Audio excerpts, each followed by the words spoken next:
नमस्कार मित्रों, संत श्री कृष्णाराम महाविद्यालय इंग्लाज नगर मौजियावास में आपका हार्दिक स्वागत है।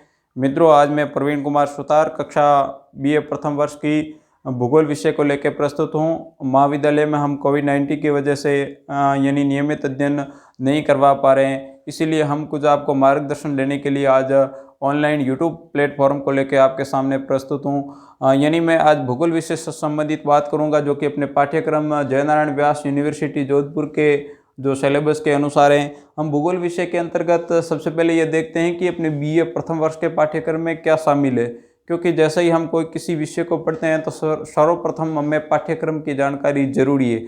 तो ये जयनारायण व्यास की वेबसाइट पर भी हैं और मैं आपको इस प्रकार से लिंक भी डाल दूंगा, जिसके माध्यम से आप पाठ्यक्रम को डाउनलोड कर सकते हो।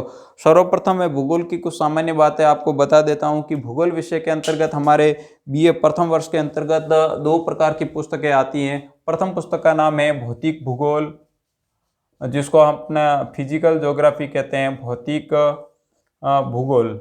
और दूसरे प्रकार की हमारी पुस्तक रहती हैं, जिस पुस्तक का नाम है भारत का भूगोल। दूसरी पुस्तक है भारत का भूगोल, भारत का भूगोल।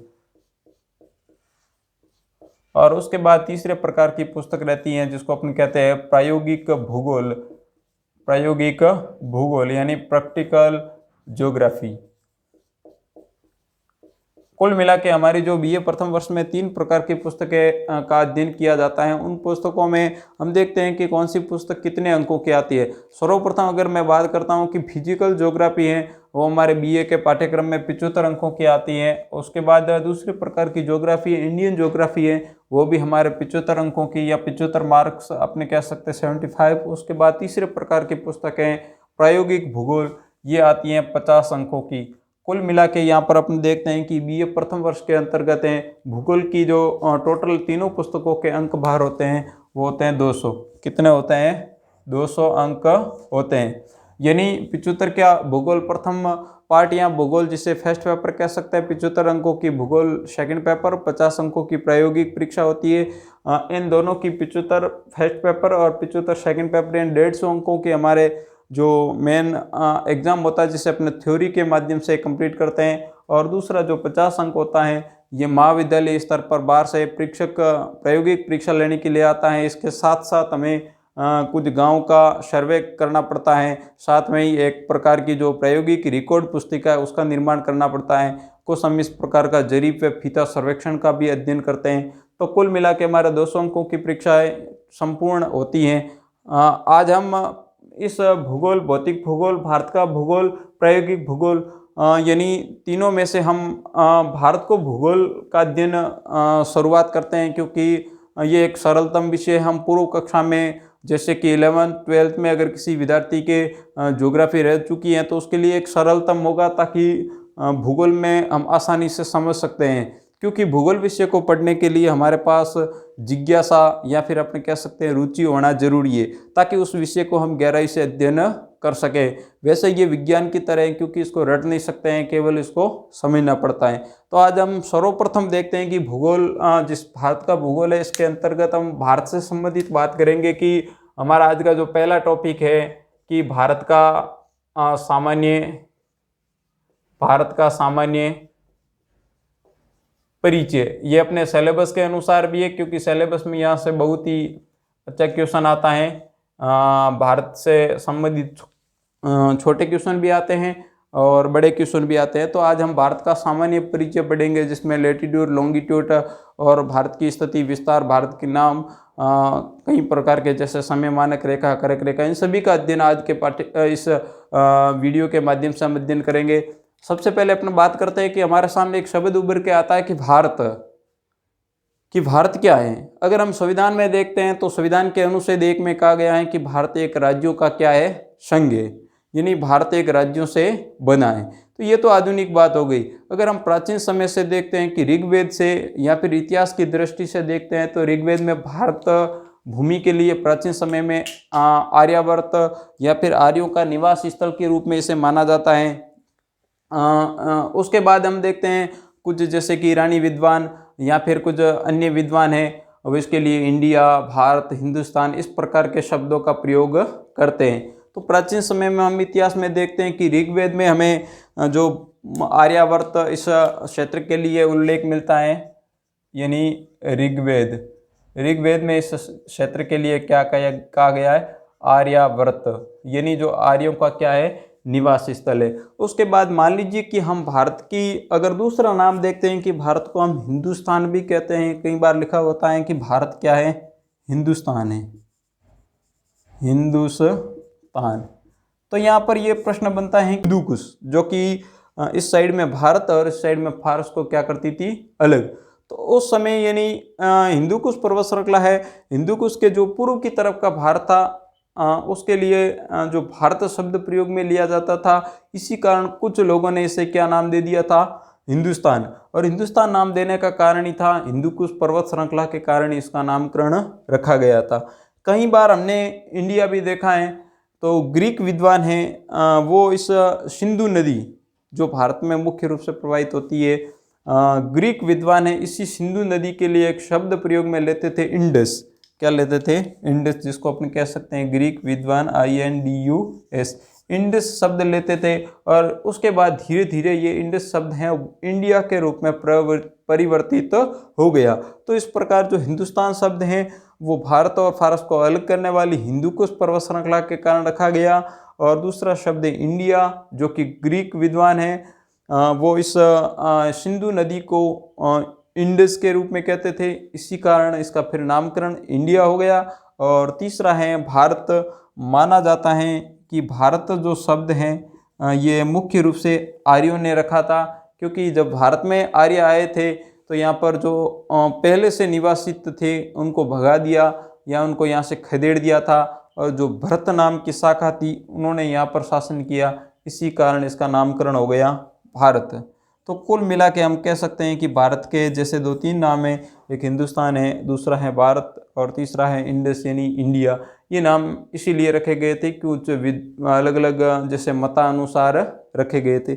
उसके बाद हम भारत में यहाँ पर देखते हैं कि भारत का सामान्य परिचय, जैसे कि हमने नाम में देख लिया कि भारत के मुख्य रूप में उत्तर में जैसे हिमालय पर्वत श्रृंखला और दक्षिण में भारत के हिंद महासागर, और भारत के अगर पूर्व में देखते हैं बंगाल की खाड़ी, और भारत के पश्चिम में अगर देखते हैं अरब सागर की स्थिति पाई जाती है।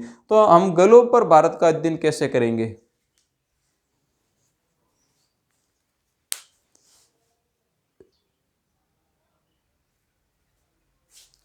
उसके बाद यानी हमने भारत का जो नाम से संबंधित देख लिया कि भारत के नाम जैसे कि ऋग्वेद में है आर्यावर्त, और उसके बाद है हम इसको हिंदुस्तान, और उसके बाद जैसे कि इंडिया आदि शब्दों का उल्लेख मिलता है। हम उसके बाद देखते हैं कि भारत की स्थिति किस प्रकार की, अगर हम संसार के मानचित्र यहाँ पर ग्लोब में देखते हैं कि भारत की स्थिति किस प्रकार से है। तो सर्वप्रथम हम किसी प्रदेश की अगर स्थिति को देखते हैं कि स्थिति, ठीक है, मान लीजिए हम किसी प्रदेश की स्थिति की बात करते हैं, तो किसी भी प्रदेश की स्थिति है वो 2 प्रकार की होती है। विभिन्न एंगल से अगर देखते हैं तो स्थितियाँ कितने प्रकार की होती हैं, 2 प्रकार की होती हैं। इसी प्रकार हम भारत की भी देखते हैं कि भारत की 2 प्रकार की स्थिति कौन कौन सी है। एक स्थिति होती है जिसको अपन कहते हैं खगोलीय स्थिति, ठीक है ना, एक स्थिति है जिसको अपन कहते हैं खगोलीय स्थिति। और दूसरी स्थिति होती है उसे कहते हैं भौगोलिक स्थिति। क्या कहते हैं? भौगोलिक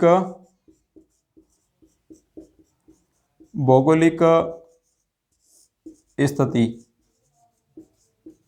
एक स्थिति होती है खगोलिक स्थिति और दूसरी होती है भौगोलिक स्थिति। अब इन दोनों में क्या अंतर है? किसी भी संसार का कोई भी, मान लीजिए हम देश का अध्ययन कर रहे हैं, किसी महाद्वीप का अध्ययन कर रहे हैं, या किसी द्वीप का या किसी छोटे टुकड़े का अध्ययन करते हैं, तो उसका अध्ययन हम 2 एंगल से करते हैं। स्थिति के अंतर्गत स्थिति 2 प्रकार की होती है, खगोलिक की स्थिति होती है और दूसरी भौगोलिक स्थिति होती है। अब यहाँ पर हम देखते हैं खगोलिक की स्थिति क्या होती है। अगर संसार के मानचित्र यहाँ पर या फिर ग्लोब, इन मानचित्र या ग्लोब पर किसी भी देश की या किसी भी स्थान की हम अगर अक्षांश, इसको कह सकते हैं अक्षांश और व देशांतर, यानी लैटिट्यूड व लॉन्गिट्यूड, अगर इन एंगल से या इन दृष्टिकोण से अगर अध्ययन करते हैं, वो तो आ जाती है खगोलीय स्थिति के अंतर्गत। अक्षांश व देशांतर के माध्यम से अध्ययन करते हैं। दूसरी होती है भौगोलिक स्थिति।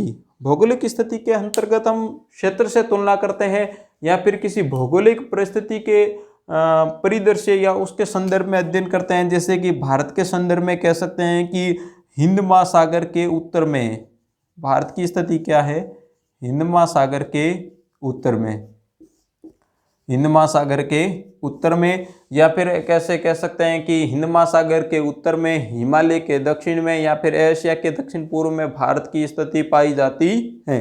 तो इस प्रकार की अगर हम अध्ययन करते हैं इस प्रकार से किसी भी प्रदेश की स्थिति का, वो हो जाता है भौगोलिक के अंतर्गत। और हम अक्षांश व देशांतर का अगर अध्ययन करते हैं तो वो हो जाएगा उसकी जो खगोलीय की स्थिति। तो आज हम भारत के संदर्भ में पढ़ेंगे कि भारत की अक्षांश व देशांतरीय स्थिति संसार के मानचित्र में किस प्रकार से है, भारत कौन से किस प्रकार से गोलार्ध में स्थित है, इन सब बातों का विस्तृत अध्ययन करेंगे। शुरुआत में अगर हम संसार के मानचित्र को देखते हैं, मान लीजिए कि मैंने प्रतीक के स्वरूप में यहाँ पर प्रतीक जैसे कि ग्लोब का निर्माण किया। हमने पूर्व कक्षा में या छोटे कक्षा में पढ़ा होगा कि ग्लोब को हम अक्षांश व देशांतर रेखाओं के संदर्भ में गोलार्धों में विभाजित करते हैं। इसी प्रकार इस ग्लोब के बीचों बीच में हमने भूमध्य रेखा का निर्धारण किया, और इस भूमध्य रेखा के उत्तर में है उसको हम उत्तरी गोलार्ध कहते हैं, और इस भूमध्य के दक्षिण में है उसको हम क्या कहते हैं, दक्षिणी गोलार्ध कहते हैं। उत्तरी गोलार्ध और दूसरा पार्ट है जिसको हम क्या कहते हैं, दक्षिणी गोलार्ध। तो भारत को अगर देखते हैं कि भारत भूमध्य रेखा से उत्तर है या फिर दक्षिण है, तो भारत भूमध्य रेखा से उत्तर में पाया जाता है, क्योंकि जैसे ही हम भारत की अक्षांशीय स्थिति पढ़ेंगे उस समय स्पष्ट हो जाएगा कि भारत की अक्षांशीय स्थिति उत्तर या फिर दक्षिण है। उसके बाद है यहाँ पर हमने देशांतरीय दृष्टिकोण से अगर ग्लोब को देखते हैं तो यहाँ पर ग्रीनविच रेखा जो कि इंग्लैंड के लंदन में ग्रीनविच नामक वेधशाला से गुजरती, इसी कारण इसे ग्रीनविच रेखा कहते हैं, जिसका देशांतरीय मान है वो 0 डिग्री देशांतर रेखा। इसके संदर्भ में अगर देखते हैं तो भारत पूर्वी गोलार्ध के अंतर्गत पड़ता है, यानी पूर्वी गोलार्ध इस 0 डिग्री से पूर्व का पार्ट है संसार में, उसे पूर्वी गोलार्ध, 0 डिग्री से 180 डिग्री तक और 0 डिग्री से 180 डिग्री तक पश्चिम का पार्ट, इसे पश्चिमी गोलार्ध कहते हैं। तो यानी भारत की स्थिति यहाँ पर पाई जाती है अक्षांश रेखाओं के संदर्भ में उत्तर की तरफ, देशांतर रेखाओं के संदर्भ में पूर्व की तरफ। तो इस प्रकार हम सीधा कह सकते हैं कि भारत की स्थिति अगर संसार के मानचित्र में या फिर गोलोब पर देखते हैं तो भारत कौन से गोलार्ध में पाया जाता है, उत्तर पूर्वी गोलार्ध। ठीक है, भारत की स्थिति है वो कौन से गोलार्ध में है, उत्तर पूर्वी गोलार्ध में स्थित है। अगर आपसे कोई प्रश्न करता है कि भारत उत्तर पूर्वी गोलार्ध में कैसे है या फिर आप कैसे कह सकते हैं, तो हम ये बात है वो भारत के अक्षांशीय व देशांतरीय विस्तार के आधार पर कह सकते हैं, क्योंकि जैसे ही हम भारत का अक्षांशीय स्थिति और भारत की देशांतरीय स्थिति पढ़ेंगे उस समय स्पष्ट हो जाएगा कि भारत अक्षांश रेखाओं के संदर्भ में उत्तर की तरफ है और देशांतर रेखाओं के संदर्भ में पूर्व की तरफ है। तो ये तो क्लियर हो गया कि भारत कौन से गोलार्ध में स्थित है, भारत उत्तरी गोलार्ध में और देशांतर के संदर्भ में पूर्वी गोलार्ध में, और सामूहिक रूप से हम कह सकते हैं कि भारत उत्तर पूर्वी गोलार्ध में स्थित है। उसके बाद है कि सर्वप्रथम हम देखते हैं कि भारत की जो एक शब्द आया है अक्षांश, क्या आया है, अक्षांश। अक्षांश को हम इंग्लिश में यानी लैटिट्यूड कह सकते हैं और देशांतर को हम उसको लॉन्गिट्यूड कहते हैं।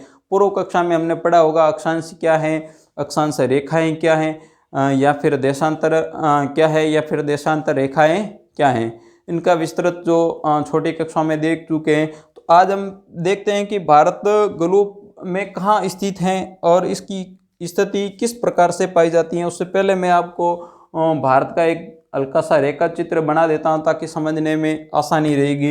अपन देखते हैं कि भारत का जो रेखा क्षेत्र है या फिर भारत का अपन कह सकते हैं मॉडल के रूप में किस प्रकार से इसकी स्थिति है।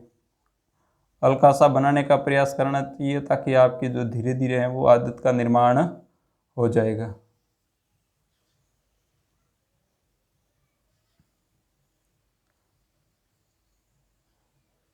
इस साइड में ये नेपाल का पार्ट हो जाएगा, उसके बाद ये हो जाएगा जो भारत का अभी नवीनतम सुर्खियों में रहा था, ठीक है ना,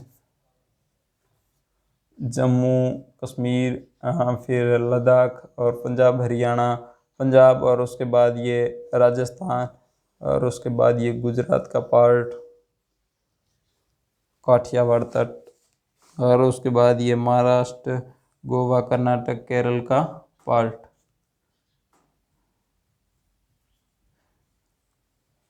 ठीक है ना, इसको आप अभ्यास करना, लगभग कुछ दिनों में आप सीख जाएंगे। भूगोल के विद्यार्थी होने के नाते आप जैसे ही बीए प्रथम वर्ष का एग्जाम देंगे तो उसमें भारत के मानचित्र की आवश्यकता पड़ेगी, क्योंकि जैसे कि हम मान लीजिए मानव भूगोल पढ़ते हैं तो वहाँ कई बार मानचित्र डीए जाते हैं, जबकि भौतिक भूगोल में मानचित्र डीए नहीं जाते हैं बल्कि बनाने पड़ते हैं। तो इसका विशेष ध्यान रखना। बाकी हिमालय वगैरह उसको समझने में भी आसानी रहेगी। अगर यहाँ पर हम संसार के मानचित्र में देखते हैं कि भारत है, भारत के मानचित्र में भारत के सबसे नीचे जो दक्षिणी या फिर हम दक्षिणतम बिंदु कह सकते हैं, जो भारत की मुख्य भूमि का अगर दक्षिणतम बिंदु यहाँ से देखते हैं, वो स्थान है तमिलनाडु का है, कन्याकुमारी स्थान है। कौन सा है? तमिलनाडु का कन्याकुमारी। ठीक है, तमिलनाडु का जो कन्याकुमारी पॉइंट है, अगर यहाँ से हम भारत की देखते हैं कि यहाँ पर कितने डिग्री अक्षांश रेखा है वह भारत को स्पर्श करती हुई गुजरती है, तो भारत के जो मुख्य भूमि का विस्तार है वो 8 डिग्री 4 मिनट, और यूँ कह सकते हैं कि 8 डिग्री 4 मिनट। उसके आगे हम लिखते हैं, या तो इंग्लिश में लिखते हैं नॉर्थ, या फिर हिंदी में लिखते हैं उत्तरी अक्षांश। तो मैं यहाँ पर व्यवस्थित लिख देता हूँ 8 डिग्री 4 मिनट उत्तरी अक्षांश। हम इस प्रकार से लिख सकते हैं 8 डिग्री 4 मिनट उत्तरी अक्षांश। ये तो भारत का जो दक्षिणतम बिंदु से हो गया। उसके बाद भारत के सबसे उत्तरतम, यहाँ पर अगर जम्मू कश्मीर से देखते हैं, ठीक है, जम्मू कश्मीर का जो सबसे उत्तरी पॉइंट यहाँ से देखते हैं, तो यहाँ से यानी 8 डिग्री 4 मिनट, उसके बाद 9 डिग्री 10 डिग्री, ये संपूर्ण अक्षांश रेखाएं भारत से होती हुई संसार के अन्य देशों से भी गुजरती हैं। 8 डिग्री 4 मिनट से यहाँ पर जो सबसे उत्तरतम है 37 डिग्री 6 मिनट, और उसके बाद यहाँ पर हम कह सकते हैं 37 डिग्री 6 मिनट उत्तरी अक्षांश। ठीक है ना, तो यहाँ से सीधा सीधा क्लियर हो जाएगा कि उत्तरी अक्षांश क्यों आया, क्योंकि हमने पहले पढ़ा था ग्लोब के संदर्भ में कि भारत उत्तरी गोलार्ध में, इसलिए भारत की अक्षांशीय स्थिति जब भी आप याद करते हैं तो उस समय ध्यान रखना है कि भारत की अक्षांशीय स्थिति के आगे हम हमेशा क्या लिखेंगे? उत्तरी अक्षांश लिखेंगे। अगर मान लीजिए भूमध्य रेखा से दक्षिण में होता तो हम भारत के संदर्भ में लिखते दक्षिणी अक्षांश। ये तो हो गई भारत की अक्षांशीय स्थिति। यहाँ पर एक सरल शब्दों में मैं लिख देता हूँ कि अगर परीक्षा में आप किस प्रकार से लिखते हैं कि भारत की अक्षांशीय स्थिति क्या है? अक्षांशीय स्थिति। कई बार परीक्षा में एक छोटा सा प्रश्न पूछा जाता है कि भारत की अक्षांशीय स्थिति क्या है, तो यहाँ पर ये ज्ञात होना जरूरी है कि भारत की अक्षांशीय स्थिति है उत्तरतम यानी जम्मू कश्मीर, और दक्षिणतम यानी तमिलनाडु का कन्याकुमारी 8 डिग्री 4 मिनट से 37 डिग्री 6 मिनट, और उसके बाद आगे क्या लिखेंगे? उत्तरी अक्षांश 8 डिग्री 4 मिनट से 37 डिग्री 6 मिनट उत्तरी अक्षांश। ये हो चुकी है भारत की अक्षांशीय स्थिति। तो यहाँ पर क्लियर है। उसके बाद एक प्रश्न आता हमेशा कि एक अक्षांशीय स्थिति होती है और दूसरा कभी कभार एक प्रश्न उठता है कि भारत का अक्षांशीय विस्तार क्या है। तो कई बार क्या होते हैं, विद्यार्थी भ्रमित हो जाते हैं कि अक्षांशीय स्थिति और अक्षांशीय विस्तार दोनों क्या है? एक है। तो मैं आपको स्पष्ट कर देना चाहता हूं कि ये दोनों एक नहीं है।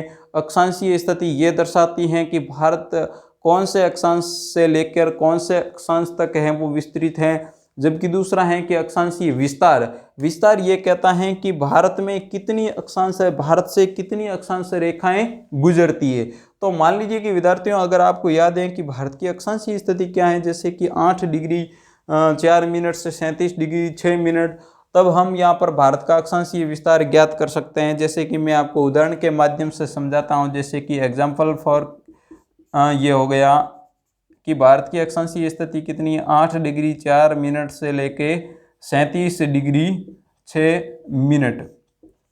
तो हम क्या करेंगे, यानी यहाँ 8 डिग्री 4 मिनट है और उत्तरतम है 37 डिग्री 6 मिनट। तो यहाँ पर हम क्या करेंगे, 37 डिग्री 6 मिनट में से 8 डिग्री 4 मिनट को क्या कर देंगे, घटा देंगे। जैसे कि यहाँ पर 6 में से 4 गए, पीछे कितने रहे? 2 मिनट। और उसके बाद 37 में से 8 गए, पीछे कितने रहे? यानी यहाँ पर हो गए 29 डिग्री 2 मिनट।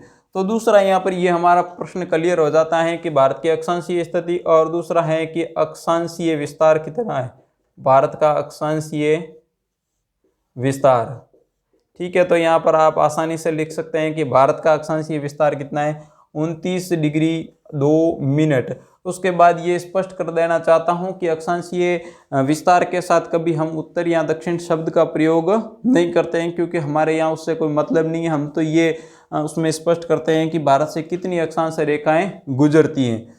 तो ये हो गया कि भारत का अक्षांशीय विस्तार 29°2'। कभी कभार यहाँ पर जैसे कि मैंने ऊपर 6 दे रखा है, नीचे 4 दे रखा है, कभी कभार मान लीजिए कि ऊपर संख्या कम आ जाती है। मान लीजिए उदाहरण के लिए भारत की अक्षांशीय स्थिति में उदाहरण के लिए माना कि लेता हूँ कि यहाँ पर मान लीजिए कि 2 डिग्री है, 8 डिग्री और 2 मिनट है। और उसके बाद नीचे वाली स्थिति मान लीजिए कि मैं कहता हूँ 6 डिग्री और 6 मिनट है। ठीक है ना। हमें क्या करना है, 8 डिग्री 2 मिनट में से 6 डिग्री और 6 मिनट निकालनी है तब, क्योंकि उसमें 2 में से 6 जा नहीं सकता है। तो यहाँ पर मित्रों एवं विद्यार्थियों ध्यान रखना, सबसे पहले हम 8 में से 1 डिग्री उधार लेंगे। जैसे ही हमने यहाँ पर 8 में से ली 1 डिग्री में, मान लीजिए ध्यान रखना है कि 1 डिग्री में कितनी मिनट अक्षांश होती हैं, 1 डिग्री में 60 मिनट अक्षांश होते हैं। तो यहाँ पर 2 + 60 कुल कितनी हो जाएगी, 62। यहाँ पर 1 डिग्री क्या हो जाएगी, कम हो जाएगी। अब 62 में से यानी 6 डिग्री हम क्या कर देंगे, माइनस कर देंगे। उसके बाद हमारे पास रहती हैं 56 मिनट। 62 मिनट अक्षांश में से हमने 6 मिनट अक्षांश माइनस कर दिया, तब हमारे सामने आती है 56 मिनट अक्षांश, और 7 में से 6 गए, पीछे रहे 1।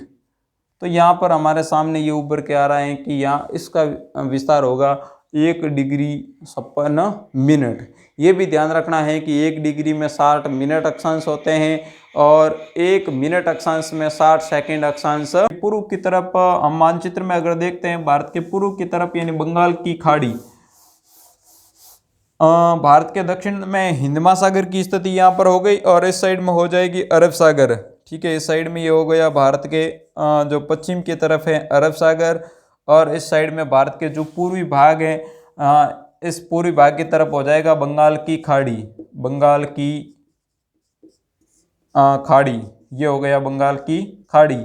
तो हम जब भारत के भौतिक प्रदेशों का अध्ययन करेंगे उस समय एक शब्द आएगा द्वीप समूह, क्योंकि भारत में भी 2 प्रकार के द्वीप समूह पाए जाते हैं, एक बंगाल की खाड़ी में पाए जाते हैं और दूसरे पाए जाते हैं अरब सागर में। तो यानी यहाँ पर बंगाल की खाड़ी में एक द्वीपों का समूह पाया जाता है जिसे अपने कहते हैं अंडमान एवं निकोबार द्वीप समूह। तो यानी भारत की अगर मुख्य भूमि से बात करते हैं तब तो आता है कि भारत का कन्याकुमारी है, जो कि तमिलनाडु का पॉइंट है। कन्याकुमारी से लगाकर उत्तर में एक पॉइंट है जिसको इंदिरा कॉल कहते हैं। क्या कहते हैं, इंदिरा कॉल। ये हो जाता है इंदिरा कॉल। ठीक है, उत्तर का पॉइंट है इंदिरा कॉल, दक्षिण का पॉइंट है मुख्य भूमि का कन्याकुमारी से लगाकर इंदिरा कॉल। और उसके बाद कई बार एक प्रश्न आता है जो कि जैसे कि भारत का दक्षिणतम पॉइंट, तो यानी इसको कहते हैं इंदिरा पॉइंट। क्या कहते हैं,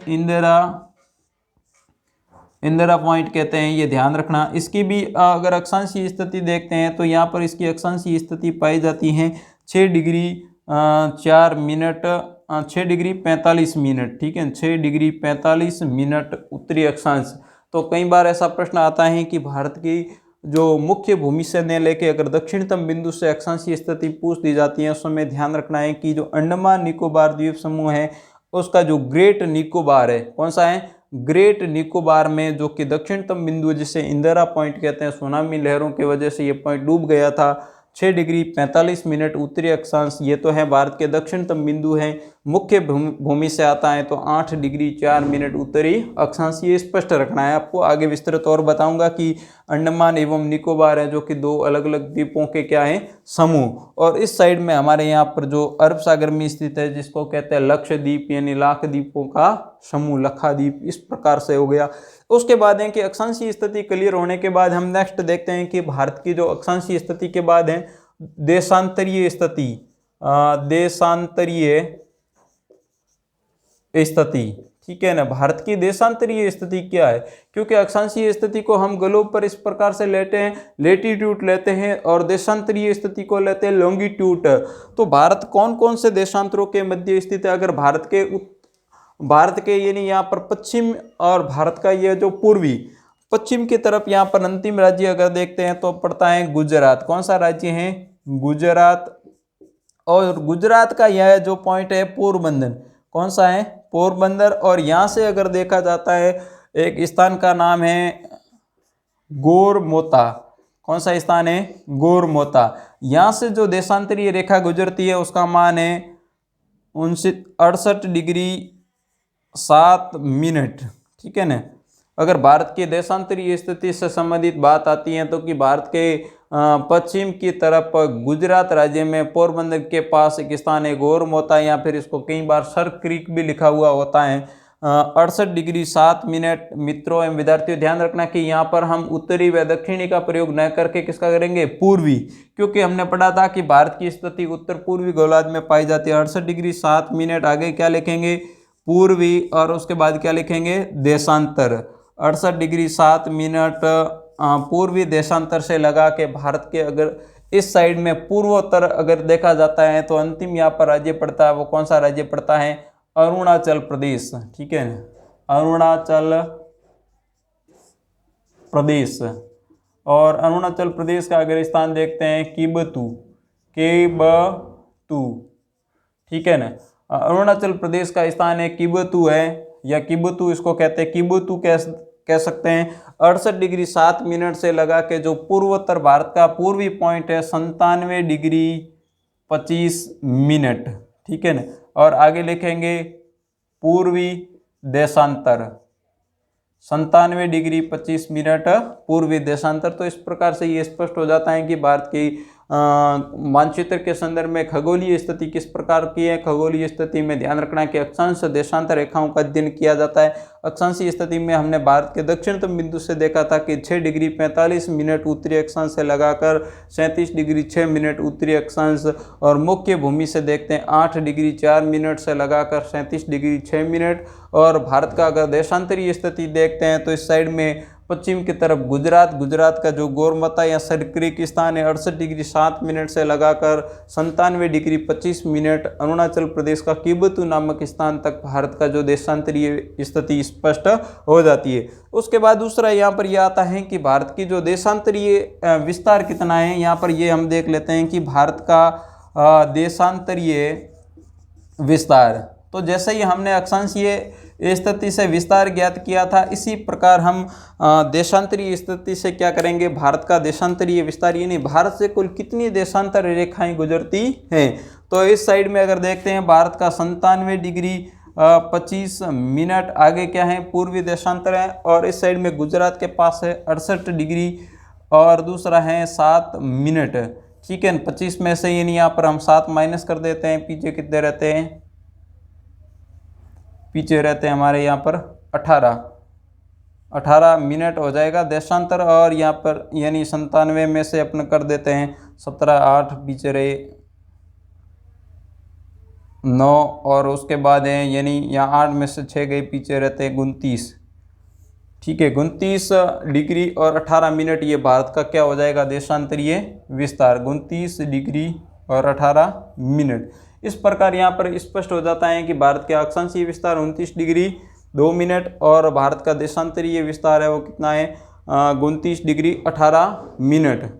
ठीक है, तो ये यानी उत्तर से दक्षिण की तुलना में पूर्व से पश्चिम की तरफ है, यानी यहाँ पर देशांतरीय विस्तार क्या है, अधिक देखने को मिलता है। उसके बाद यहाँ और मुख्य रूप से यहाँ पर कर्क रेखा से संबंधित कई बार प्रतियोगी परीक्षा में भी अच्छा प्रश्न आता है, तो हम सभी को एंगल में ध्यान में रखते हुए अध्ययन करेंगे। तो कर्क रेखा मुख्य रूप से अगर भारत को देखते हैं हम, तो भारत के बीचों बीच यानी 2 भागों में विभाजित करने का कार्य करती हैं। इस प्रकार से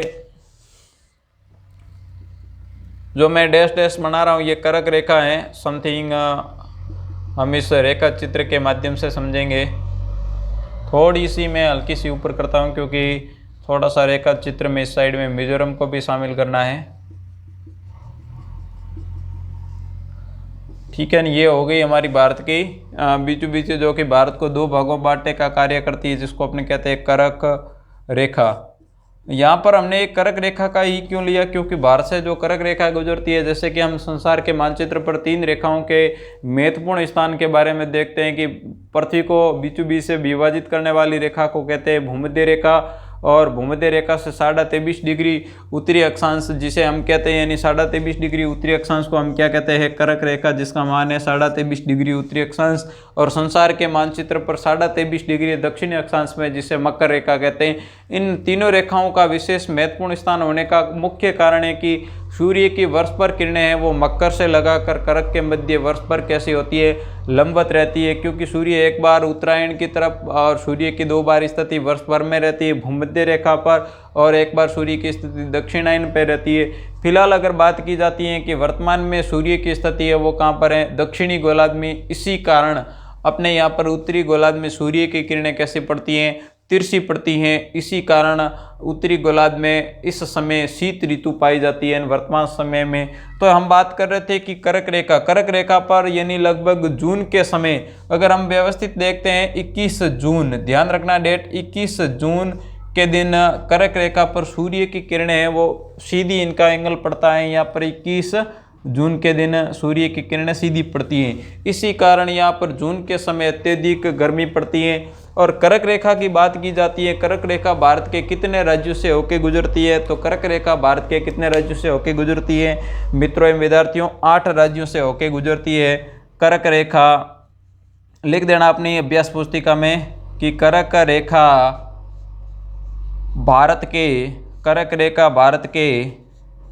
8 राज्यों से, कर्क रेखा भारत के 8 राज्यों से गुजरती हैं।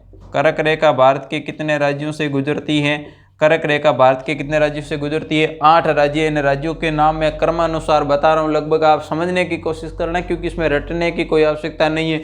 हो सकता है कि आपके दिमाग में अगर अच्छी तरीके से पहले से याद है तो एक बार रिवीजन करने की आवश्यकता है। सर्वप्रथम अगर यहाँ हम देखते हैं, क्योंकि कई बार प्रतियोगिता परीक्षा में इस प्रकार से सीक्वेंस से प्रश्न आता है कि भारत में कर्क रेखा को निम्न प्रकार व्यवस्थित कीजिए, पूर्व से पश्चिम, या फिर प्रश्न पूछ दिया जाता है पश्चिम से पूर्व।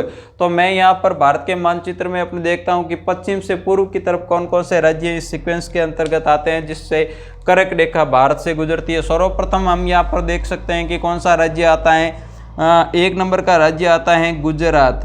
तो याद रखना मित्रों एवं विद्यार्थियों, गुजरात के बाद अपना दूसरा राज्य आता है राजस्थान, ठीक है ना। गुजरात के बाद दूसरा स्थान है राजस्थान, और राजस्थान के बाद आता है मध्य प्रदेश। राजस्थान के बाद अगला राज्य है वो कौन सा है मित्रों एवं विद्यार्थियों, मध्य प्रदेश। और मध्य प्रदेश के बाद आ जाता अगला राज्य है छत्तीसगढ़, जो कि नवंबर में मध्य प्रदेश से अलग हुआ। और इसके बाद है क्षेत्रफल की दृष्टि से भारत में राजस्थान सबसे बड़ा राज्य बन गया। छत्तीसगढ़ के बाद आ जाता है झारखंड, छत्तीसगढ़ के बाद है झारखंड, और झारखंड के बाद अगला राज्य आता है पश्चिम बंगाल के बाद अगला राज्य यहाँ पर आप मानचित्र में देख सकते हो त्रिपुरा। कौन सा राज्य है, त्रिपुरा। और उसके बाद है अगला राज्य है मिजोरम, ठीक है ना। कई बार प्रश्न आता है कि कर्क रेखा भारत के कितने राज्यों से गुजरती है, कर्क रेखा भारत के 8 राज्यों से गुजरती है। तो ध्यान रखना, अगर हम पश्चिम की तरफ से देखते हैं इस साइड में, यानी गुजरात के बाद दूसरा राजस्थान। मित्रों विद्यार्थी विशेष ध्यान रखना, यहाँ पर एक राजस्थान से बहुत ही अच्छा प्रश्न हमारा स्पष्ट हो जाता है। कई बार परीक्षा में लिखा हुआ होता है कि कर्क रेखा राजस्थान में कौन से जिले से गुजरती है, तो मैं स्पष्ट करवा देता हूँ कि कर्क रेखा जो राजस्थान में है, ध्यान रखना कि राजस्थान में कर्क रेखा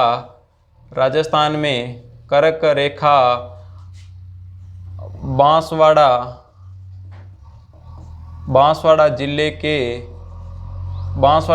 के मध्य, ठीक है, बांसवाड़ा जिले के मध्य व डूंगरपुर, ठीक है, डूंगरपुर जिले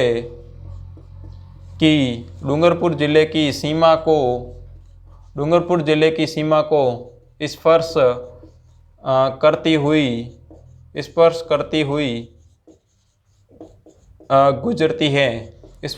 हुई गुजरती है। तो ध्यान रखना मित्रों एवं विद्यार्थियों की कर्क रेखा राजस्थान के बांसवाड़ा जिले के बीचों बीच एवं डूंगरपुर जिले को स्पर्श करती हुई गुजरती हैं। और यहाँ पर यह भी ध्यान रखना, क्योंकि अब एक प्रश्न पूछने का नया एंगल आ जाता है कि कर्क रेखा की राजस्थान में लंबाई कितनी है, तो लगभग 26 किलोमीटर है वो राजस्थान में कर्क रेखा की क्या है, लंबाई है। और राजस्थान के संदर्भ में एक बढ़िया प्रश्न और आता है कि राजस्थान में कर्क रेखा को 2 बार काटने वाली नदी कौन सी है।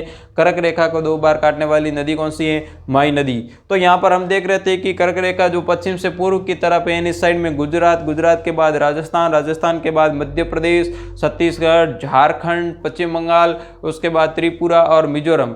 कुल मिला के कर्क रेखा भारत के कितने राज्यों से गुजरती हैं, 8 राज्यों से गुजरती हैं। उसके बाद इसका मान कितना, 23.5 डिग्री। उसके बाद यहाँ से बढ़िया प्रश्न ये क्लियर होता है कि कर्क रेखा से उत्तर का भाग है, अगर हम संसार में अक्षांशों के संदर्भ में कटिबंध में देखते हैं, कर्क रेखा से दक्षिण का भाग है वो उष्ण कटिबंध में आता है, कर्क रेखा से उत्तर का भाग है वो शीतोष्ण कटिबंध में आता है।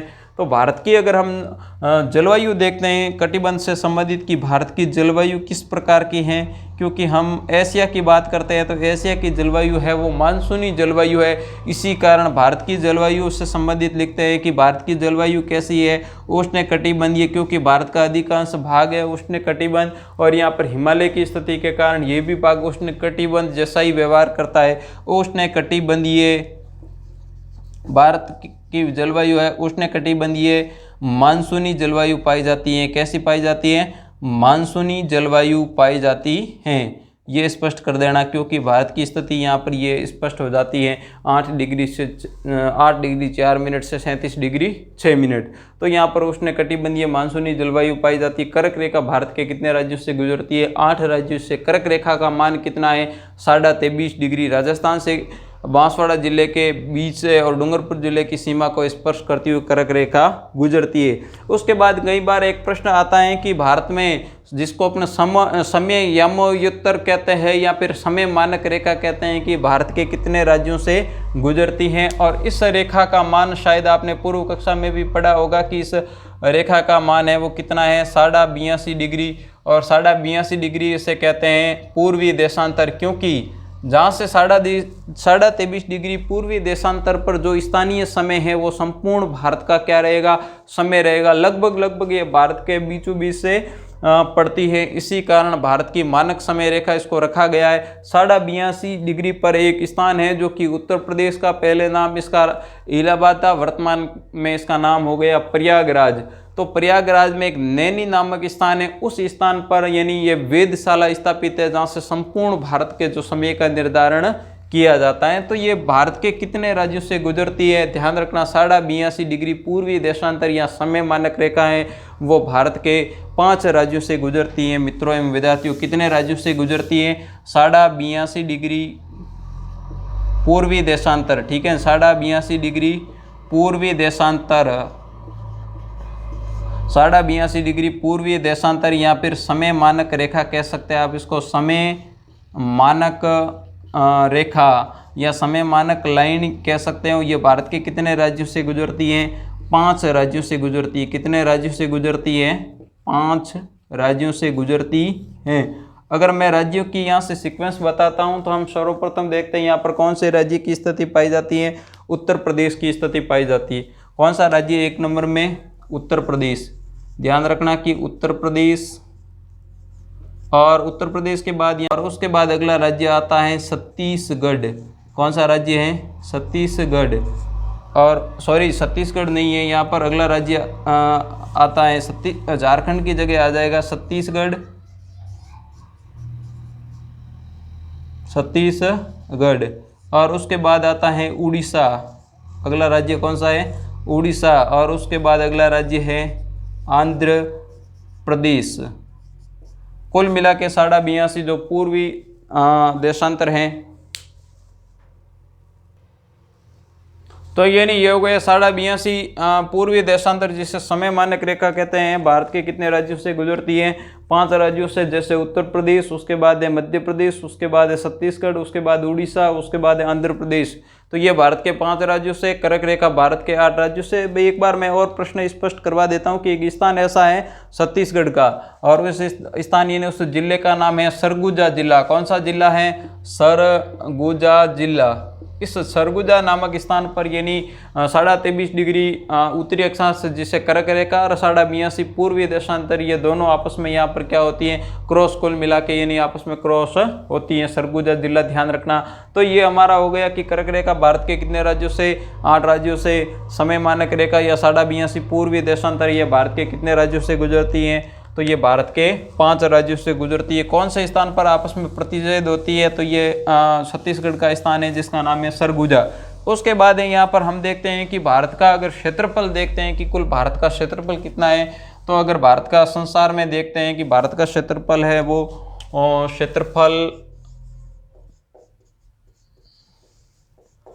32,87,263 वर्ग किलोमीटर है। ठीक है ना, भारत का क्षेत्रफल कितना है, 32,87,263 वर्ग किलोमीटर। और संसार में अगर क्षेत्रफल की दृष्टि से देखते हैं तो यानी यहाँ पर भारत कौन सा स्थान रखता है, क्योंकि संसार में जो क्षेत्रफल की दृष्टि से सबसे बड़ा देश है वो कौन सा है, सबसे बड़ा देश है रूस। उसके बाद दूसरे नंबर का है कनाडा, तीसरे नंबर का संयुक्त राज्य अमेरिका, उसके बाद है चाइना, और उसके बाद है ब्राज़ील, उसके बाद है ऑस्ट्रेलिया, और उसके बाद है भारत। कुल मिला के क्षेत्रफल की दृष्टि से भारत कौन सा स्थान रखता है, क्षेत्रफल की दृष्टि से यहाँ पर हम देखते हैं कि सबसे पहले रूस 1 नंबर का, और उसके बाद है कनाडा, और तीसरे नंबर का है यूएसए संयुक्त राज्य अमेरिका, फिर है चीन, और उसके बाद हैं ब्राज़ील,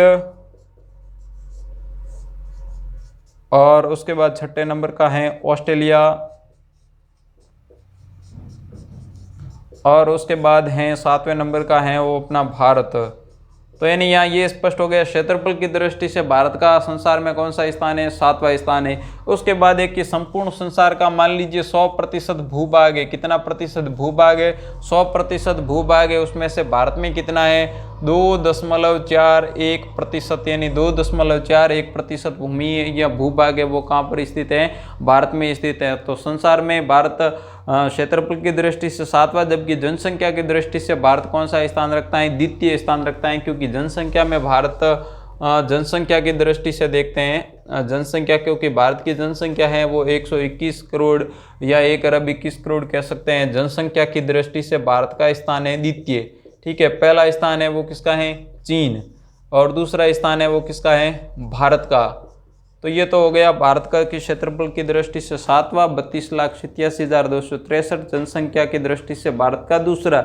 उसके बाद हम देखते हैं कि भारत का उत्तर से दक्षिण की तरफ कुल विस्तार कितना है। हमने अक्षांशीय विस्तार का अध्ययन किया, जबकि यहाँ पर हम लंबाई की दृष्टि से देखते हैं तो भारत का उत्तर से दक्षिण की तरफ और पूर्व से पश्चिम की तरफ है वो भारत का विस्तार कितना है।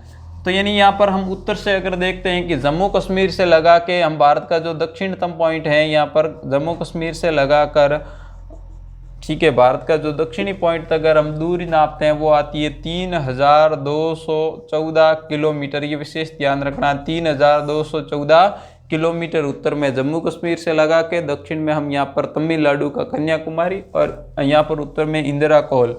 और उसके बाद यानी हम यहाँ पश्चिम से पूर्व की तरफ देखते हैं कि पश्चिम में यानी गुजरात का पोरबंदर से लगा के, पूर्व में अरुणाचल प्रदेश।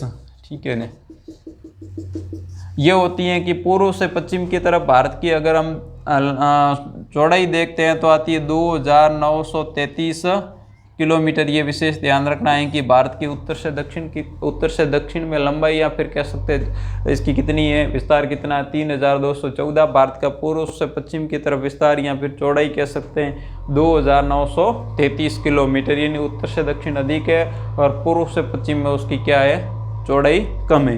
तो ये स्पष्ट हो गया कि भारत का उत्तर से दक्षिण, पूर्व से पश्चिम की तरफ। उसके बाद हम भारत की सीमा की दृष्टि से देखते हैं कि भारत किस प्रकार की सीमा बनाता है। तो एक शब्द आता है अंतर्राष्ट्रीय, अंतर्राज्यीय भी आता है।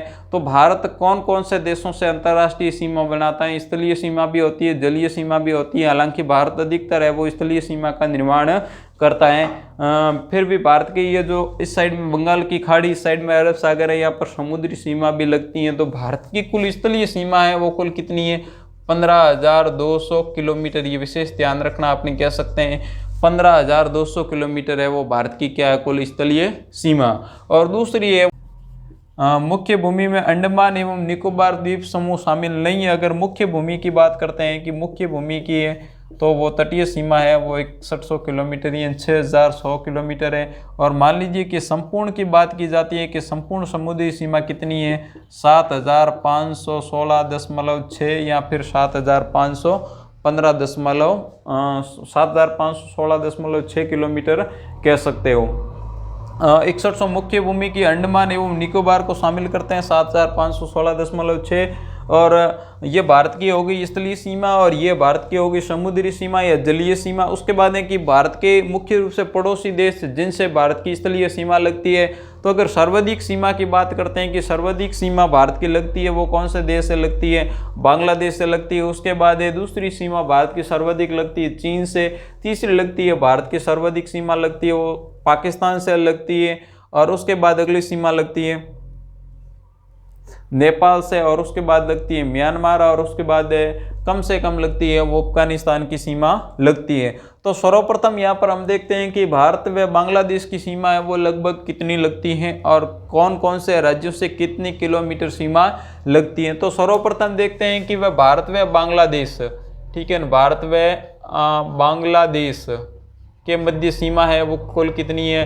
भारत व बांग्लादेश के मध्य सीमा है वो 4096 किलोमीटर है। ध्यान रखना मित्रों एवं विद्यार्थियों 4096 किलोमीटर 4096। कई बार पुस्तकों में 4096.7 भी दे रखा है तो ये भी ध्यान रखना, मैं लिखवा देता हूँ। 4000 पॉइंटों के अंतर्गत हम पढ़ते हैं 4096.7 किलोमीटर भी दे रखा है। तो दोनों लगभग सही है क्योंकि कई बार ऐसा हो सकता है। उसके बाद है कि सर्वाधिक हम यहाँ पर बात करते हैं कि बांग्लादेश व भारत के कौन से राज्य से सर्वाधिक सीमा लगती है। तो यहाँ पर बांग्लादेश और भारत का जो पश्चिम बंगाल राज्य है वो सर्वाधिक सीमा का निर्माण करता है। तो सर्वप्रथम देखते हैं कौन कौन से राज्य हैं। पश्चिम बंगाल, ठीक है, ये ध्यान रखना है कि पश्चिम बंगाल और भारत की क्या है सर्वाधिक सीमा है वो कितनी है 2216.6 2216 आगे क्या रखना है 6 किलोमीटर रखना है। उसके बाद है यानी यहाँ पर बांग्लादेश के बाद दूसरा राज्य है भारत का जो असम राज्य है। कौन सा राज्य है असम और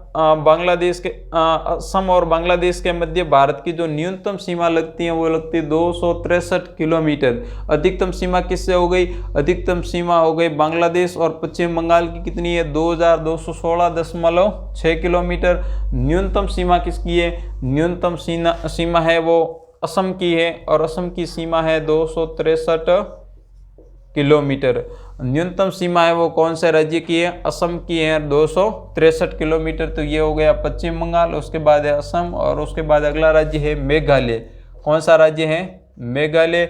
और मेघालय और बांग्लादेश के मध्य सीमा लगती है वो लगती है 443 किलोमीटर लगती है। केवल कितनी है 443 किलोमीटर, ठीक है ना।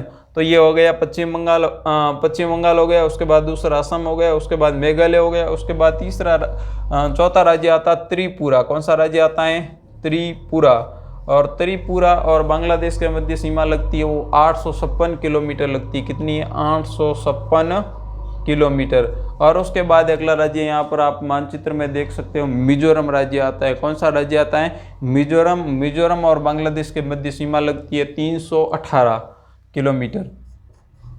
मिजोरम 318 किलोमीटर, ठीक है ना। इस प्रकार हम देख सकते हैं कि भारत व बांग्लादेश के मध्य सीमा का निर्माण होता है, उसे अपना अंतर्राष्ट्रीय सीमा कहते हैं। ये हो गया इस साइड में बांग्लादेश, भारत का पश्चिम बंगाल राज्य, उसके बाद दूसरा राज्य असम, उसके बाद मेघालय, उसके बाद है त्रिपुरा और उसके बाद है मिजोरम। कुल मिला के हम कह सकते हैं कि भारत और बांग्लादेश के मध्य सीमा है वो कितने राज्यों से लगती है 5 राज्यों से लगती है। सर्वाधिक सीमा है 4096.7 किलोमीटर। सीमा का निर्माण करने वाला देश है चीन, और चीन व भारत के मध्य सीमा लगती है 3488 किलोमीटर। सर्वाधिक लगती है लद्दाख की, जो कि भारत का केंद्र शासित प्रदेश है अक्टूबर 2018 के बाद। दूसरा राज्य यहाँ पर जो पड़ता है लद्दाख के बाद दूसरा राज्य हिमाचल प्रदेश, फिर उत्तराखंड, फिर सिक्किम और उसके बाद अरुणाचल प्रदेश।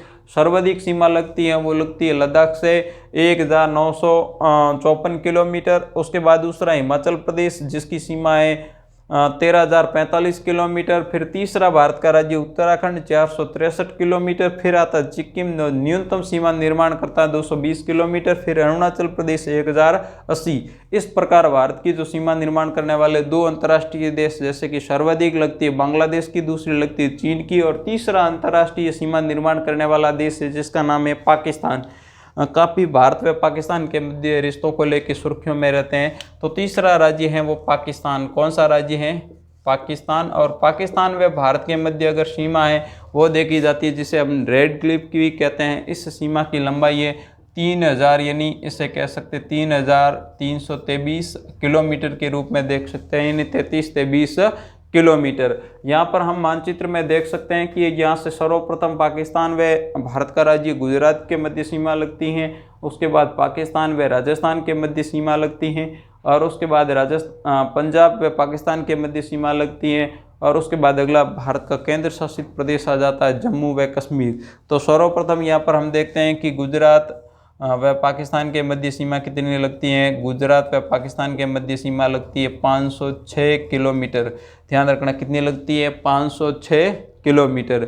कुछ स्थलीय कुछ जलीय सीमा विवादित भी है, जैसे सर क्रीक पॉइंट है वो विवादित है भारत का राज्य गुजरात और पाकिस्तान के मध्य। फिर दूसरा यहाँ पर राज्य आता है राजस्थान। कौन सा राज्य आता है? राजस्थान। और राजस्थान व पाकिस्तान के मध्य जो सीमा है वो 1070 किलोमीटर है। कितनी है मित्रों एवं विद्यार्थियों? 1070 किलोमीटर। और यहाँ पर राजस्थान के कितने जिले हैं जो कि पाकिस्तान से सीमा का निर्माण करते हैं? 4 जिले, जैसे कि उत्तर में श्री गंगानगर, फिर बीकानेर, उसके बाद जैसलमेर, उसके बाद हैं अंतिम में जो कि अपना बाड़मेर राज्य पड़ता है, यानी हिंदुमल कोट से लगा के बाड़मेर का कौन सा है? सागढ़ जो स्थान है, या फिर अपने कह सकते हैं इस साइड में बाकासर हैं, ये अंतिम पॉइंट रहता है।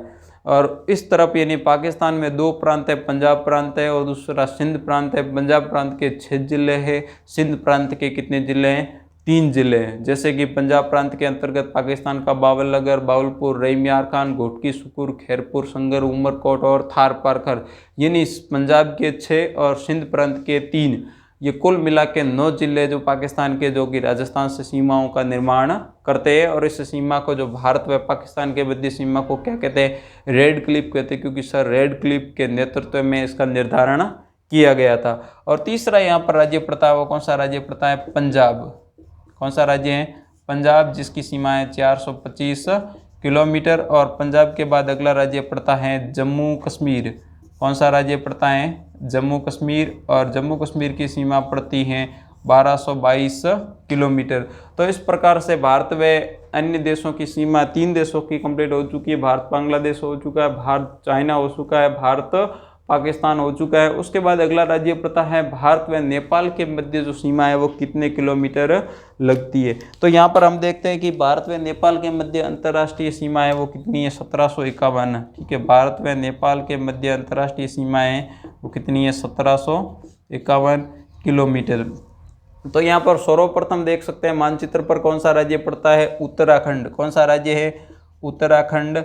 और उत्तराखंड व नेपाल के मध्य सीमा है वो 651 आगे क्या है? किलोमीटर। उसके बाद दूसरा यहाँ पर राज्य पड़ता है वो कौन सा पड़ता है? उत्तर प्रदेश। कौन सा राज्य है? उत्तर प्रदेश।